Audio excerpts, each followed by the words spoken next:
अस्सलाम वालेकुम। मिस्र से आने वाली ताजा तरीन खबर के मुताबिक अहराम मिस्र के अंदर दज्जाल की पूजा शुरू कर दी गई है। मिस्र में कुछ खास पुरअसरार उलूम के माहिरीन ने अहराम मिस्र के अंदर जाकर एक खास किस्म की इबादत करनी शुरू कर दी है। इस इबादत का मंबा और जिस एंटिटी की तरफ इस इबादत में रुजू किया जा रहा है वो कोई और नहीं है बल्कि दज्जाल है। मिस्र के सोशल मीडिया के ऊपर एक फोटो बेपनाह वायरल हो रही है जिसमें ये देखा जा सकता है कि अहराम मिस्र के ऊपर एक अजीबो गरीब पुरअसरार किस्म का रेत का बादल आ चुका है।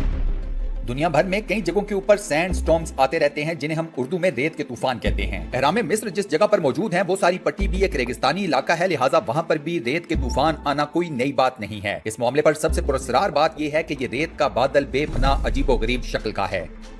इस रेत के बादल के बारे में यह कहा जा रहा है कि ये किसी भी नेचुरल फिनोमिना या कुदरती अमल की वजह से वजूद में नहीं आया। ये रेत का बादल उस जादू टोने का नतीजा है जो अहराम मिस्र के अंदर कुछ लोग कर रहे हैं। दोस्तों, अगर अहराम मिस्र को दज्जाल के साथ जोड़ा जाए तो ये किसी भी तरह से कोई अनहोनी बात नहीं है। उसकी वजह यह है कि अहराम मिस्र इस वक्त दुनिया के ऊपर मौजूद पुरअसरार तरीन मुकामात में से एक है।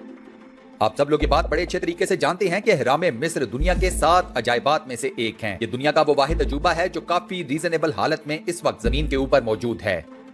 अहराम मिस्र को बनी नौ इंसान की तारीख में इंसानों के हाथों बनी हुई सबसे पुरअसरार इमारत के तौर पर देखा जाता है। साइंस आज तक इस सवाल का जवाब नहीं दे सकी कि अहराम मिस्र इतने कदीम होने के बावजूद कैसे वजूद में आ गए।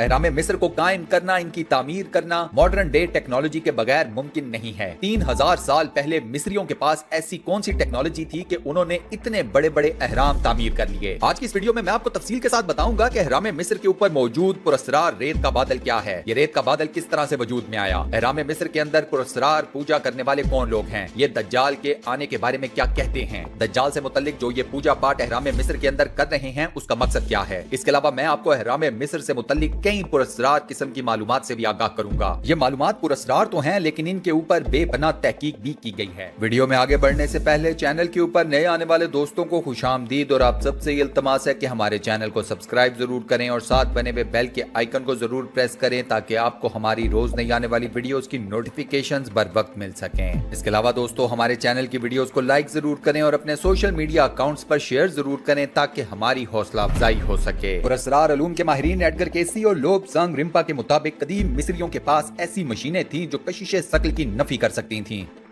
कदीम मिस्री इन्हीं मशीनों की मदद से कई टन वजनी पत्थरों को परों की तरह उठाकर या हवा में तैराकर एक जगह से दूसरी जगह पहुंचाया करते थे। एक और माहिर उलूम मिस्रियात विलियम किंग्सलैंड अपनी किताब great pyramid in fact and fiction में तहरीर करते हैं कि अहराम मिस्र की तामीर में इस्तेमाल होने वाले पत्थरों को उन मंत्रों के जरिए वहां तक लाया जाता था जो पादरी और मजदूर पढ़ा करते थे। इस मामले पर एक और थ्योरी ये भी है कि मिस्री राहिब किसी ऐसे मुखफ़ी इल्म से वाकिफ थे जो कशिशे शकल को खत्म कर देता था। मिस्र में कई लोगों का मानना यह है कि ये तमाम तर पुरअसरार उलूम नस्ल दर नस्ल कुछ खास लोगों के अंदर चलते चले आ रहे हैं। इन लोगों का यह मानना है कि जो इस वक्त दज्जाल की पूजा की जा रही है अहराम मिस्र के अंदर वो यही लोग हैं। इनके आबाओ अजदाद जादू टूने के माहिरीन थे और आज ये अपने आबाओ अजदाद की लेगेसी को कंटिन्यू कर रहे हैं। ये बात तो तय है कि दज्जाल जादू टोने का माहिर जरूर होगा। वो किसी न किसी तरीके से लोगों को इसी जादू टोने और दीगर तमाम शोबदेबाजियों की वजह से इम्प्रेस कर लेगा। इन्हीं तमाम नेगेटिव हरबों की वजह से वो लोगों के ईमानों के ऊपर बहुत बड़ी वारदात डालेगा। जहाँ तक मामला है इस वक्त मौजूद अहराम मिस्र में होने वाली पूजा का, तो कई लोगों का ख्याल ये है कि ये सिर्फ लोगों की गलतफहमी है। मिस्र के सोशल मीडिया के ऊपर कई लोगों का कहना यह है कि अहराम मिस्र के अंदर कोई पूजा पाठ नहीं हो रही। इन लोगों का दावा यह है कि जो तस्वीर सबूत के तौर पर सामने लाई गई है वो तस्वीर फोटोशॉप्ड है। अहराम मिस्र के ऊपर किसी भी तरह का कोई रेत का बादल मौजूद नहीं है।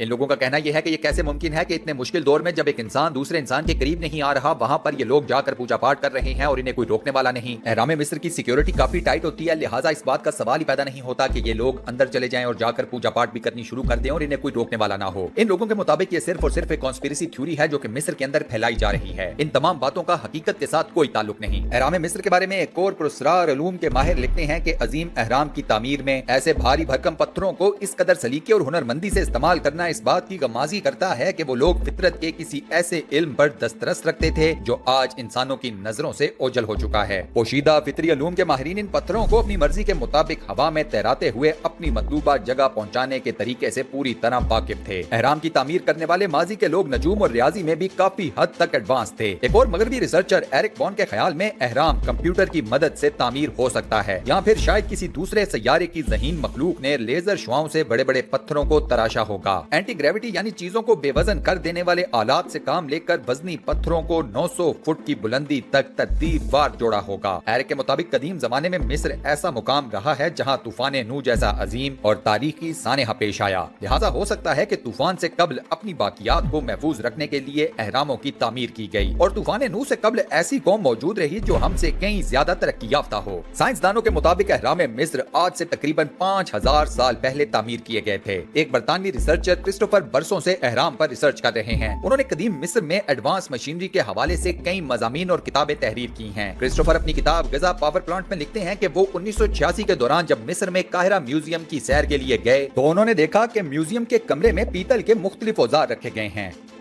वो लिखते हैं कि हमारे गाइड ने बताया कि ये औजार अहराम मिस्र की तामीर में इस्तेमाल होते थे। मैंने मालूम किया कि वो लोग तांबे से ग्रेनाइट कैसे काट लेते थे। गाइड ने कई नजरियात पेश किए मगर मैं मुतमईन ना हो सका क्योंकि मैं आर्कियोलॉजिस्ट नहीं बल्कि टेक्नोलॉजिस्ट हूँ। मैं जानता हूँ कि इतने बड़े ग्रेनाइट को तांबे से काटना नामुमकिन सी बात है। फिर मेरा अगला सफर इस्फहान का था जहां से ये पत्थर काट कर लाए जाते थे। वहां एक मलका का नामालूम सतून मौजूद है जिसका वजन 1170 टन के करीब है। इस सतून की तराश खराश और कटाई का गहरा जायजा लेने पर यह बात मालूम हो जाती है कि ये लेंथ मशीन के बगैर मुमकिन नहीं है। तकरीबन तमाम पत्थरों की कटाई एक साइज की है और उनमें 0.001% का भी फर्क मौजूद नहीं। दूसरी अहम चीज जो देखने में आई वो पत्थरों में होने वाले सुराख थे जो ड्रिल मशीन के जरिए ही किए जा सकते हैं। बाज सुराख ढलवानी तौर पर किए गए थे और बाज लच्छेदार अंदाज के थे। कुछ सुराखों का कतर 12 इंच और गहराई 100 इंच तक थी। ये बात तय है कि कदीम मिस्री मौजूदा दौर में इस्तेमाल होने वाली जदीद मशीनों की मानिंद मशीनों के इस्तेमाल से वाकिफ थे। ये भी हो सकता है कि ग्रेनाइट की चट्टानों में सुराख करने के लिए वो अल्ट्रासोनिक मशीन इस्तेमाल करते हों क्योंकि इनके 19 से 25,000 साइकिल फी सेकंड के इरताज से ही ग्रेनाइट में सुराख किए जा सकते हैं। कदीम मिस्रियों ने जो ग्रेनाइट काटे थे जदीद तरक्की याफ्ता दौर की डायमंड ड्रिल मशीन भी इसका सिर्फ 500% काट सकती है। कुछ रिसर्चर्स का ख्याल ये है कि अहराम में मिस्र खलाई मखलूक यूएफओ ने तामीर किए हैं ताकि वो दूसरे सैयारों से राब्ता कर सकें या फिर ये इल्म नजूम के लिए बनाई गई रसदगाह है। बाज माहिरीन के मुताबिक अहराम जल्जलों को रोकने का काम करते हैं। चंद साइंसदान इन अहराम को पावर प्लांट समझते हैं जिन्हें कदीम दौर की तरक्की याफ्ता कौमें तवानाई के हुसूल के लिए इस्तेमाल करती थी। एक अरसा गुजर चुका लेकिन अहराम मिस्र की पुरअसरारियत आज भी जूं की तूं कायम है। वीडियो के आखिर में दोस्तों आप लोगों से ये सवाल करूंगा कि आप लोग अहराम मिस्र को क्या समझते हैं। आप लोगों के ख्याल में इन अहरामों को किसने तामीर किया होगा। आपका जो भी जवाब हो मुझे कमेंट सेक्शन में जरूर बताइएगा। इस वीडियो को लाइक जरूर कीजिएगा और अपने फेसबुक, व्हाट्सएप, ट्विटर, इंस्टाग्राम और दीगर सोशल मीडिया अकाउंट्स पर शेयर करना मत भूलिएगा। जज़ाकल्लाह। इंशाअल्लाह अगली वीडियो में आप दोस्तों से एक बार फिर मुलाकात होगी। तब तक के लिए अल्लाह हाफिज।